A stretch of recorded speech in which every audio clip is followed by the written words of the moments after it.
Salut tout le monde, j'espère que vous allez bien. Bon, aujourd'hui, je viens vous raconter un peu mon point de vue, comme d'habitude, sur quelques questions que vous m'avez posées il y a un petit moment et sur la boîte à questions de ce week-end par rapport à l'anecdote que je vous racontais avec les défunts, le contact défunt que j'ai eu ce week-end.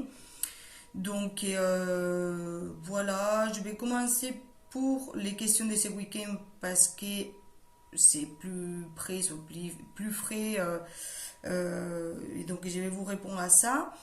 Et après, je vais vous répondre aux deux, trois questions que j'avais notées d'avant, que je vous ai pas répondu parce que j'en avais pas beaucoup. Et j'ai dit, bon, je vais attendre à voir un peu plus des questions pour faire une vidéo un peu plus longue et mettre tout en même vidéo pour pas faire plein des petits comme ça.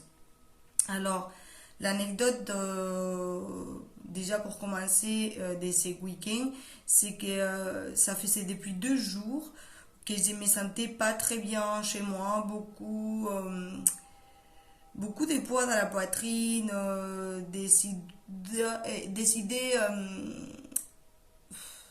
je vais pas dire sombre, mais qui m'est plombé beaucoup quand j'étais dans une énergie bien les jours précédents. Et d'un coup, ça m'a pris et j'ai commencé à ruminer des choses, une énergie pas ouf, quoi. Et j'avais besoin de nettoyer ma maison et de bouger les choses. J'ai dit non, il faut absolument que je nettoie énergétiquement aussi et tout. Je sens qu'il y a des énergies très lourdes tout de suite que ça plombe. Et en fait, un soir, j'ai eu les lumières qui clignotaient, la télé, je l'avais mis un film à ma fille pour voir un film avec elle. Dimanche matin, ça s'est coupé. Bref, des petites choses comme ça, un peu à niveau de l'électricité. Et mais j'en avais pas plus de ressenti, simplement ça, la lourdeur, pas ouf, être dans une énergie pas ouf. Et comme ça, des choses qui clignotaient à la maison. Et un soir, j'ai senti un courant d'air frais en étant couvert jusque-là, juste avant de m'endormir, dans ma jambe droite, simplement que cet endroit-là. Et là, j'ai dit, ah, peut-être il y a quelqu'un. Mais je n'ai pas eu plus de contact. J'avais l'impression que ça les prenait du temps, plein de l'énergie, si je peux dire ça comme ça, pour pouvoir entrer en communication. Parce que je ne l'ai pas vu, j'ai pas senti rapidement les contacts. Je ne sais pas comment vous expliquer, mais c'était un peu comme si j'avais besoin de charger les batteries avant de pouvoir faire le contact. Voilà. Et moi, tout de suite, comme vous savez, mon état, j'ai pas mal d'énergie, mais que ça va pas que pour moi, sinon aussi pour créer la vie. Donc, forcément, je pense que ça jouait aussi. Et donc, et voilà. Et dimanche, donc hier matin, j'étais en train de passer mon balai. Et d'un coup, j'ai senti les frissons dans tout mon corps et mon oreille qui a sifflé. J'ai dit, c'est bon, c'est le moment. Là, il va rentrer en communication. Je sens que c'est ça parce que ça m'a pris de la poitrine. Euh, je ne sais pas comment vous dire, pas méchamment ou quoi, mais vraiment comme quand tu donnes quelque chose. C'est un échange énergétique. C'est quelque chose comme ça. Donc là, j'ai eu les contacts des fins avec une dame où elle m'a raconté un peu que pendant sa vie sur Terre, elle avait vécu des choses assez lourdes, qu'elle n'était pas passée de l'autre côté, qu'elle restait un peu bloquée parce qu'elle ne savait pas trop comment poursuivre le chemin, si elle restait, si pourquoi elle avait resté. Elle était un peu comme entre les deux et donc on a échangé, on a discuté et voilà. Et donc ça s'est bien passé. Après les parties, voilà. Et donc depuis que j'ai eu cet échange avec, je n'ai eu plus mal, j'étais plus fatiguée, plus sentiment des ruminations intérieures, des choses pas ouf et tout ça. Mais ça, en fait, c'était l'état d'esprit des ZDFans qu'il m'est tourné autour et en fait, il m'est passé un peu son énergie et donc j'arrivais pas encore à discerner parce qu'ils n'avaient pas eu plus de contacts que ça. Donc voilà pour la petite anecdote. Et là, je vais vous répondre aux questions que vous m'avez posées. Vous m'avez dit euh, comment déchiffrer si c'est un message de nous-mêmes ou d'une personne ou d'une personne extérieure, comme les fruits de notre conscience. Pardon, j'ai tapé la table. Alors pour moi, la différence, c'est déjà, c'est comme quelque chose extérieur. Déjà, c'est un ressenti, c'est pas simplement que la tête. C'est un ressenti complet. C'est un ressenti physique, donc on va voir ça, des frisons, mal dans le corps physique, ou il y a quelque chose qui se passe pour la clairsentience déjà, donc c'est une sentir dans le corps physique, je dirais déjà ça. Et après, c'est pas non plus hyper fluide comme quand tu te parles à toi-même dans ta tête ou tu as ton discours intérieur ou vous voyez le truc où c'est très fluide. C'est plus posé, il y a comme des fois, des petites interférences. C'est des pensées que tu sens que ça ne t'appartient pas parce qu'ils te rencontrent quelque chose. Je vous dirais que c'est comme ça, en tout cas, comme moi, j'ai différence quand ça vient de moi à quand c'est pas moi. Parce qu'il y a déjà ça, des ressentir dans mon corps physique avec les sifflements d'oreilles, avec cette clairsentience qui se réveille. Et après, ça passe par l'écoute. Des fois, ils nous montrent même des images à niveau de l'esprit et que c'est comme des projections, comme une petite diapositive ou un petit film ou des certaines choses. Donc, ça ne vient pas de toi, ça ne t'appartient pas. Et donc, je pourrais dire que pour le déchiffrer, c'est un peu, dans mon cas, ça c'est présent comme ça. Et donc, je vous dirais voilà, que c'est, on, en part de tes ressentis et tout ça, c'est comme quelque chose aussi qui t'arrive. Voilà. Donc, je pourrais le décrire comme ça, pour le déchiffrer, que ça vient pas de ma tête et que ça vient de quelque chose d'extérieur. Alors, vous m'avez posé la question de est-ce que cela m'arrive-t-il souvent? Oui et non. Oui, dans le sens de que c'est souvent, ça dépend de ce que c'est souvent pour vous, mais c'est régulièrement, oui. Des contacts, des fois qu'ils passent parce qu'ils ont besoin d'une prière ou ou de quelque chose, ou qu'ils n'ont pas compris un truc, ou même quand on fait les consultations, les soins énergétiques avec guidance, tous mes prestats et tout ça, il y a plein de fois où les défunts ils viennent, ils nous accompagnent pendant les soins ou les guidances, etc. Donc est-ce que ça m'arrive souvent? Oui, parce que je travaille dedans et donc c'est assez souvent, mais c'est pas tous les jours non plus.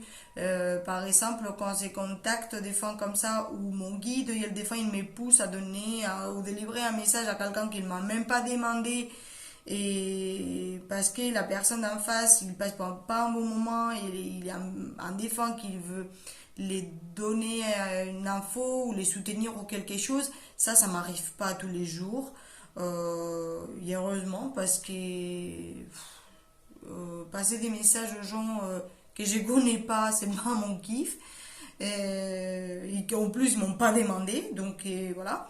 Mais, mais oui, c'est régulièrement. Après, souvent tous les jours, non. Pas tous les jours en tout cas. Et, euh, et voilà. Ça peut passer par des périodes où je vais avoir un peu plus de contacts, des autres où j'en ai moins. Voilà. Mais je ne pousse pas la chose pour avoir les contacts ou quoi. Je suis à l'écoute et voilà quoi, quand ça arrive, ça arrive. Ça dépend souvent. Pour quelqu'un qui en a pas l'habitude, ça peut être très souvent, ce que je suis en train de vous raconter. Et pour quelqu'un qui soit dans le métier, bah, il dira bah oui, c'est tous les jours quoi. Parce qu'on est au milieu de tout ça, on est canal, on capte, donc voilà. Alors, une autre question que vous m'avez posée, une fois l'âme d'un défunt réincarné, peut-on encore avoir des contacts avec elle? Alors, c'est une question hyper pertinente. J'ai jamais posé cette question. Et moi, en tant qu'être conscient comme ça, j'ai aucune idée. Mais j'aimerais bien poser la question de l'autre côté pour voir ce que j'ai capté en clairaudience, pour vous le dire.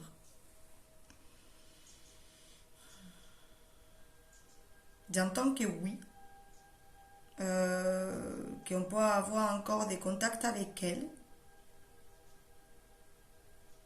même si la personne elle est réincarnée.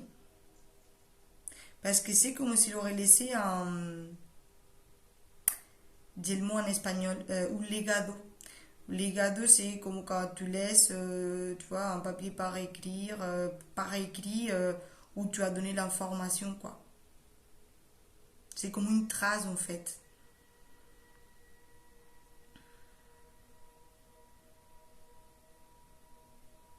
Pour pouvoir avoir ou des messages de la clairsentience pour pouvoir délivrer certains messages après dès que la personne elle est réincarnée. J'entends aussi que ça c'est pas si fréquent que ça. Euh, qu'on se pense qu'une fois qu'on quitte le plan terrestre, on va directement réincarner direct dans la foulée et que c'est pas toujours comme ça, qu'il y a comme du temps qui s'écoule aussi, tant pour nous en tant qu'être terrestre, que c'est pas forcément pareil de l'autre côté et que c'est pas je suis décédé et je m'incarne directement derrière quoi. Et qu'il y a beaucoup de monde qui pensent que des êtres chers qu'ils sont déjà partis, qu'ils sont déjà réincarnés quoi. Et que pour beaucoup de ces mondes-là, pas du tout, ces êtres ils sont bien de l'autre côté toujours. Mais par rapport à New Age et tout cette façon de penser des croyances, etc., on peut penser qu'on se réincarne très rapidement. Et c'est des croyances qu'on a intégrées ces dernières années en fait. Mais en tout cas, j'ai cette notion comme que oui, qu'on peut avoir l'information, comme qu'on peut avoir des messages, rentrer en contact avec elle, non, sinon plutôt des messages comme si il aurait laissé une traçabilité énergétique pour délivrer certains messages, mais que ça serait même un peu flou ou des choses comme ça. Parce qu'il n'aurait pas trop la... Moi, si on pourrait avoir un dialogue directement, comme si tout décroche un téléphone, ça serait pas comme ça. Ça serait plus... comme au plus petit. Je sais pas si on peut dire ça comme ça. En tout cas, c'est ce que j'ai capté.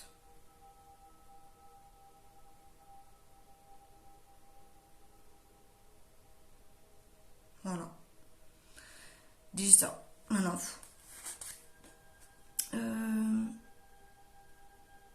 Ça non. Alors. Et ça a été les trois questions que vous m'avez posées concernant cette anecdote du week-end par rapport à l'expérience que vous avez rencontrée sur Insta. Et là, je vais vous répondre aux questions que vous m'avez laissées dans la boîte à questions il y a un petit moment que je l'avais noté. Alors, vous m'avez posé la question, est-ce que comme tu es enceinte, cela t'empêche de pratiquer? Ressens-tu plus ou moins des choses? Non, ça m'empêche pas de pratiquer, mais par exemple, mes 3 premiers mois, j'étais très fatiguée parce que mon corps physique, c'était tout le boom d'hormones et tout ça.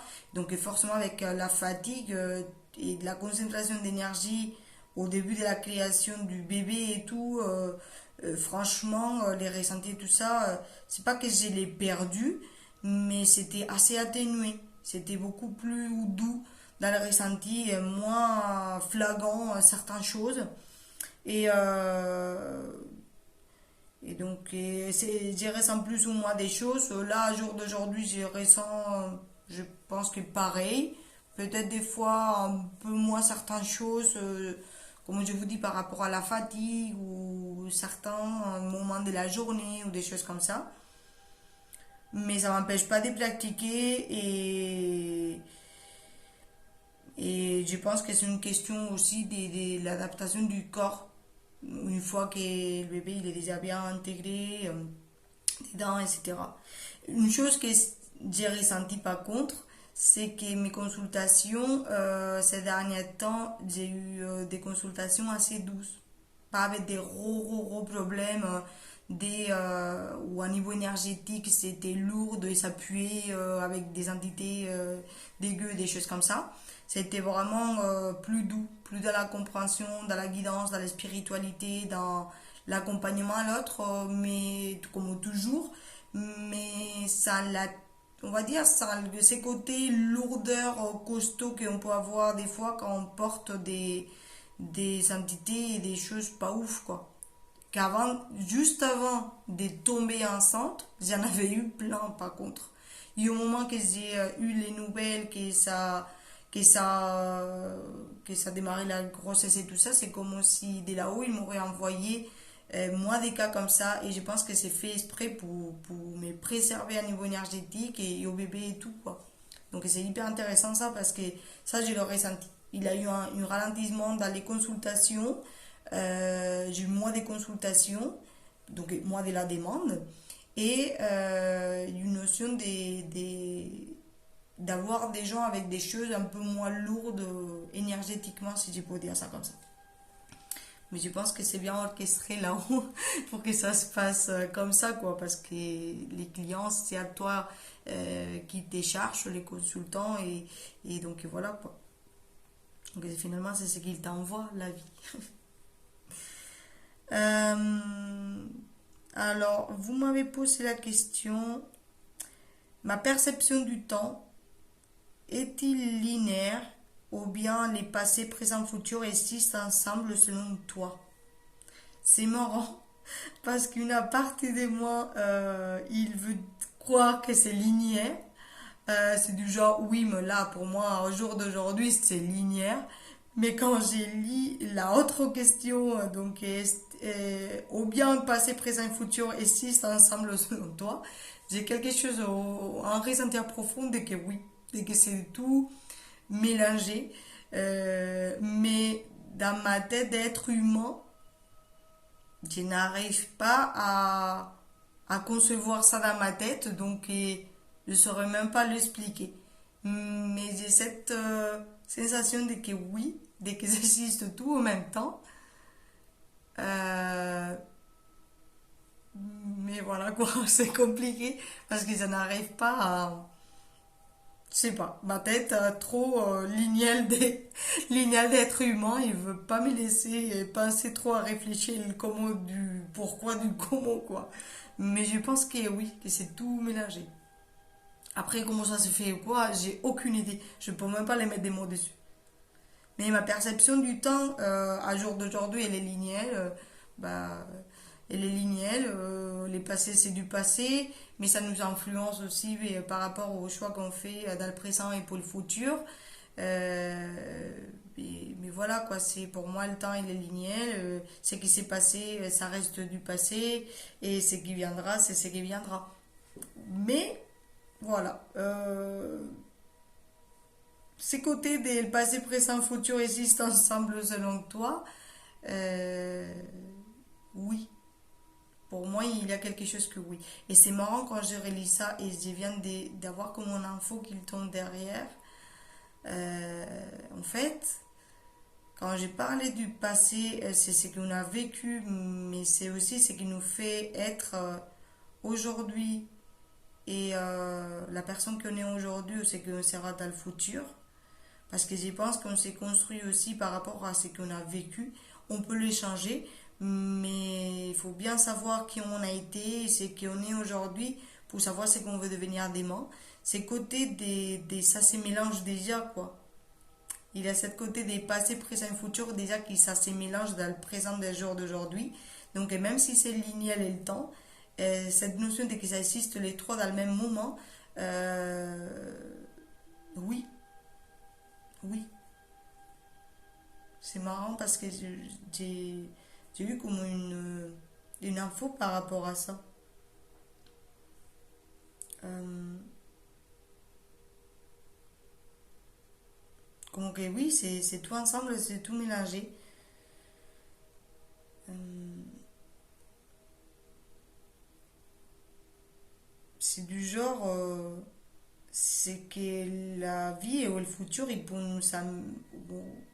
on pourra être ou on peut nous amener, nous à nous-mêmes. Ça dépend beaucoup de ce qu'on a vécu, de ce qu'on fait et par rapport aux autres gens. Et à l'époque de la vie, etc., c'est comme ça s'est réparé.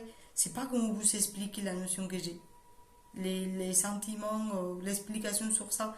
C'est compliqué de mettre des mots dessus parce que dans ma tête, c'est ça. Je vois les temps linéaires d'ici. Tu sais que tu es en début d'une fin, tant que moi, par exemple, tant que Fatima.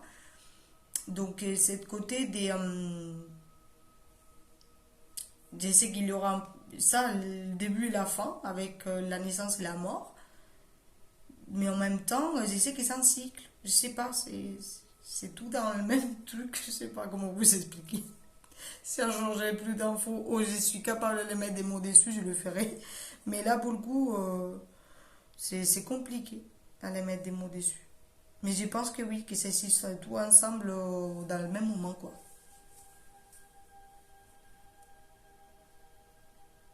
C'est un truc de fou. C'est.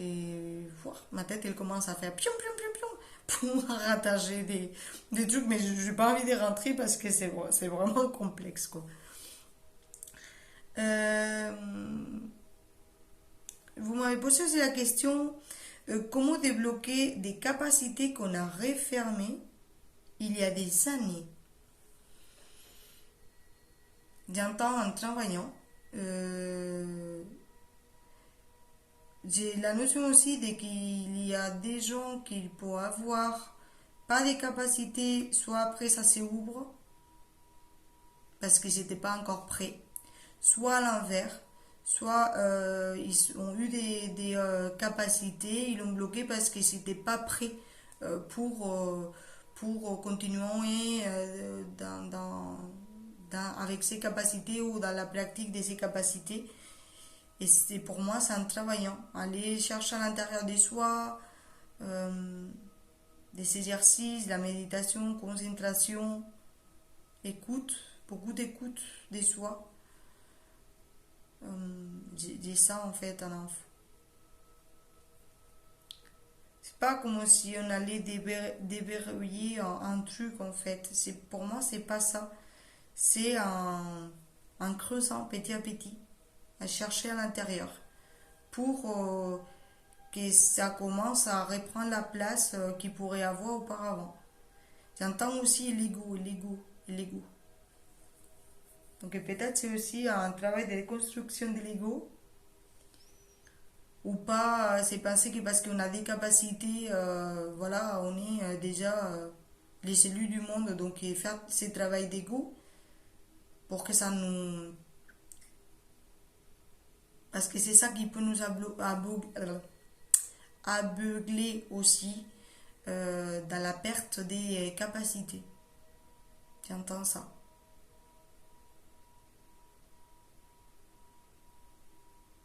J'ai en train de travailler des soi, quoi. Travailler. Et être assez humble, assez... euh, c'est pas comme pas, c'est même pas humble, c'est être dans le cœur, quoi. Il a eu comme une pensée qui est rentrée un peu dès qu'il y a beaucoup de gens qui possèdent assez des capacités, qu'ils travaillent aussi pour pas les bonnes personnes, pas pour la lumière. Je sais pas pourquoi j'ai capté ça.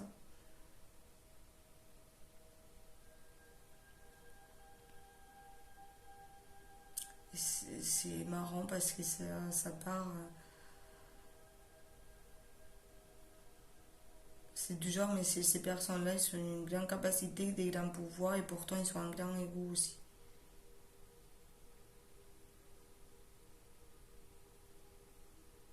C'est du genre, et qu'il y a aussi des gens qui l'auront toujours des naissances, quoi. Ils ne le pardonneront pas. Voilà. C'est ce que j'ai capte. C'est tout. J'en avais pas plus de questions. Voilà, je vais vous laisser ici. Je vous dis à très bientôt pour une nouvelle vidéo. J'en ai plein des trucs écrits pour vous parler parce que ça fait très longtemps qu'on ne s'avait pas vu par ici. Donc voilà, je suis contente de répondre. Je vous dis merci de me poser ces questions parce que c'est sympa à pouvoir répondre depuis ma claire connaissance ou conscience, comment ça se dit. Et voilà, merci et je vous dis à très bientôt. Ciao, ciao, prenez soin de vous.